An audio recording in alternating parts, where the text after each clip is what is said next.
Okay, so now we're going to go through our wet and duet project. This video has been sped up just to make it a little bit faster.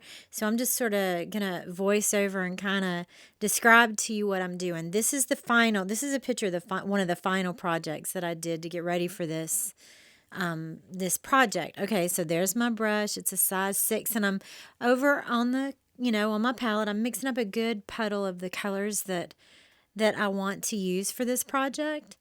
And again, remember, wet and duet is just painting, wet paint on a wet surface.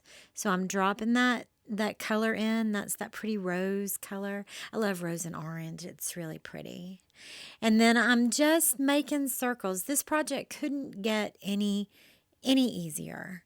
It's just really fun to play with this technique and get used to seeing exactly what your colors can do, how they react to each other, which ones just spread and disperse in the water, and which ones sink. Like, some of those colors, like the cadmiums, they'll really sink. I see that gray up there look like it was sinking just a little.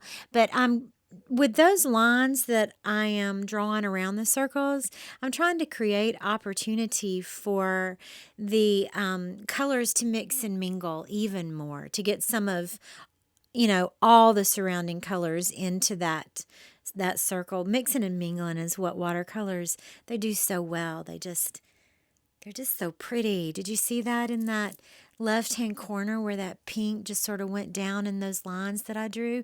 Oh, and now that's splattering.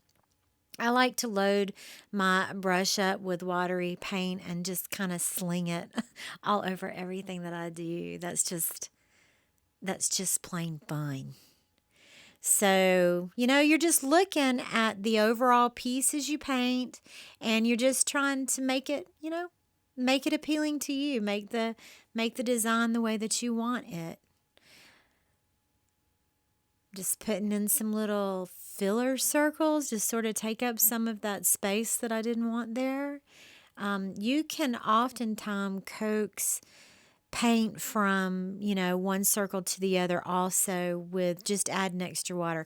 And that is a heat tool. I'm drawing it because I didn't want to sit down and wait while I was videoing for this to dry. Then you just take that tape off and voila, there it is. This is just a really fun, abstract, quick, wet into wet, project that you can do. This is one of my favorite techniques. This is how I paint the most. See, there is even that was, like I said, that's the one I did getting ready for this project. It's a good tool to have it so you can know how your colors mix together.